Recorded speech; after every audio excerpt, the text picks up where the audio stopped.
Rowdy sheeter Borugadda Anil Kumar విషయంలో ఉదాసీనంగా వ్యవహరించిన పోలీసులపై ఉన్నతాధికారులు కొరడా జులిపించారు. విచారణ జరిపిన ఉన్నతాధికారులు నలుగురు కానిస్టేబుళ్లపై సస్పెన్షన్ వేటు వేశారు.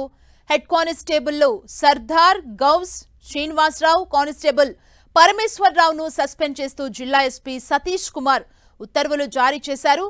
మంగళగిరి కోర్టు నుంచి రాజమండ్రి సెంట్రల్ కు వెళ్తున్న సమయంలో మార్గ మధ్యలో పోలీసులు గన్నవరంలోని ఓ లగ్జరీ రెస్టారెంట్ లో బోరుగడ్డ అనిల్ కి భోజనం పెట్టించారు.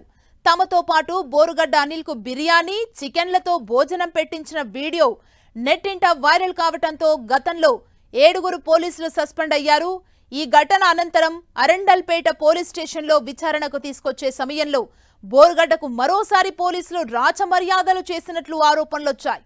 పోలీసులు దగ్గర కూర్చోబెట్టుకుని ఇంకా దీనికి సంబంధించి స్టేషన్లో రైటర్ సీట్ ని కేటాయించారు. అక్కడితో ఆగకుండా పడుకోవటానికి ప్రత్యేకంగా బల్ల, దుప్పట్లు, దిండు, వాటర్ బాటిల్ సమకూర్చారు. ఈ వీడియో కూడా నెట్టింట వైరల్ కావటంతో గుంటూరు ఐజీ సర్వశ్రేష్ఠ త్రిపాఠి సీరియస్ అయ్యారు. అరండల్పేట సిఐ శ్రీనివాసరావుని ఇప్పటికే విఆర్ కు పంపించారు. తాజాగా 4 కానిస్టేబుళ్లు సస్పెన్షన్ కి గురి కావటంతో మొత్తం 12 మందిపై వేటు పడినట్లయింది. 3 రోజుల క్రితం అనిల్ మేనల్లుడికి ములాఖాత్ అవకాశం కల్పించారు. దీనికి సంబంధించిన వీడియో సామాజిక మాధ్యమాల్లో హల్చల్ చేసింది. ఈ పరిణామాల్ని తీవ్రంగా పరిగణించిన ఐజీ త్రిపాఠి, ఎస్పీ సతీష్ కుమార్ వేరువేరుగా ఈ వ్యవహారాలపై నివేదికలు తెప్పించుకున్నారు. సిబ్బంది నిర్లక్ష్యం ఉందని విచారణలో తేలటంతో ఈ మేరకు చర్యలు తీసుకున్నారు. కింద అంశానికి సంబంధించి మరిన్ని డీటెయిల్స్ మా ప్రతినిధి తిరుమలరావు అందిస్తారు. తిరుమలరావు, సుమా, బోరగడ్డ అనిల్ వ్యవహారాల్లో ఇప్పటికే పోలీసులు సస్పెండ్ అవడం జరిగింది.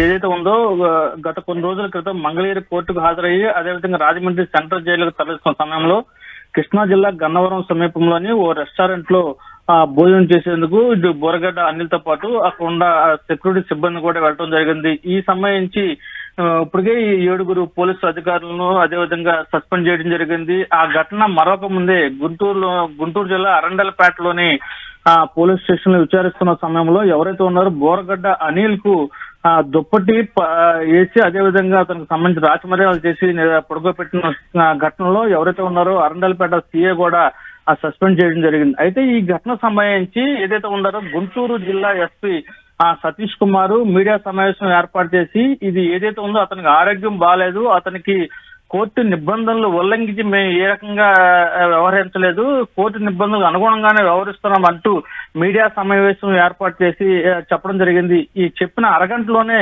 ఈ ఘటనపై ఎవరైతే ఉన్నారో గుంటూరు జిల్లా ఐజీ సర్వశ్రేష్ఠ త్రిపాఠి చాలా సీరియస్ గా వ్యవహరించి అరగంటలోనే అరండల్పేట సీఎన్ అయితే సస్పెండ్ చేయడం జరిగింది. ఈ ఘటన కూడా మరొక ముందే ఏదైతే ఉందో బోరగడ్డ అనిల్ ని విచారిస్తున్న సమయంలో ఎవరైతే ఉన్నారో అరండల్పేట పోలీస్ స్టేషన్ లోని కస్టడీలో ఉన్న రిమాండ్ ముద్దాయి బోరగడ్డ అనిల్ కమ్మ సంబంధించి మాట్లాడేందుకు అతని మేనల్లుడికి పోలీస్ శాఖ అనుమతించడం జరిగింది. ఇది నిబంధనల విరుద్ధంగా అనుమతించారు. అయితే ఈ ఘటనపై మీడియాలో అదేవిధంగా సోషల్ మీడియాలో వైరల్ కావడంతో దాన్ని సీరియస్ అయిన పోలీసు ఉన్నతాధికారులు ఎలా జరిగింది, ఎందుకు ఇతను అనుమతించారంటూ విచారణ అయితే చేశారు. ఈ విచారణలో పోలీసు కానిస్టేబుల్స్ ఎవరైతే ఉన్నారో టి శ్రీనివాసరావు, షేక్ గౌస్ మొహిద్దీన్, అదేవిధంగా షేక్ సర్దార్, పి పరమేశ్వరరావు తప్పు చేశారని చెప్పి తేవడంతో వీళ్ళ 4 ఈ రోజు వీళ్ళని సస్పెండ్ చేయడం జరిగింది. ఏదేమైనప్పటికీ బోరగడ్డ అనిల్ విషయంలో ఇప్పటికే దీనికి సంబంధించి 12 మంది కానిస్టేబుల్ తో పాటు అదేవిధంగా ఉన్నతాధికారులు కూడా సస్పెండ్ అయ్యారు. అయితే ఈ ఘటన సంబంధించి ఉన్నతాధికారులు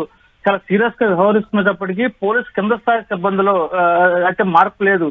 పోలీసు ఉన్నతాధికారులు ఎవరైతే ఉన్నారో గుంటూరు జిల్లా ఎస్పీ కూడా దీంట్లో కొంచెం నిర్లక్ష్యంగా వ్యవహరించారని చెప్పేసి ఒక ఆరోపణలు అయితే వినిపిస్తున్నాయి. ఈ బోరగడ్డ అనిల్ చాలా సీరియస్ గా అదేవిధంగా పవన్ కళ్యాణ్ ని, చంద్రబాబు నాయుడిని జగన్మోహన్ రెడ్డి అనుమతిస్తే చంపుతానంటూ సోషల్ మీడియాలో హల్చల్ చేశాడు. అయితే ఇతనికి చేస్తున్న రాచమర్యాదల్లో మొదటిసారి చాలా సీరియస్ గా వ్యవహరించైతే అరండల్పేట పోలీసులు ఈ రకంగా వ్యవహరించే వాళ్ళు కాదు అంటూ గుంటూరు జిల్లా ఎస్పీ సతీష్ మీద కూడా ఒక ఆరోపణలు అయితే వినిపిస్తున్నాయి. ఇప్పటికైనా సరే గుంటూరు జిల్లా ఎస్పీ ఎందుకు నిర్లక్ష్యంగా వ్యవహరిస్తున్నారో అతని మీద కూడా ఉన్నతాధికారులు చర్యలు తీసుకోవాలంటూ విశ్లేషకులు చెప్తుంది జరుగుతుంది. థాంక్యూ తిరుమలరావు.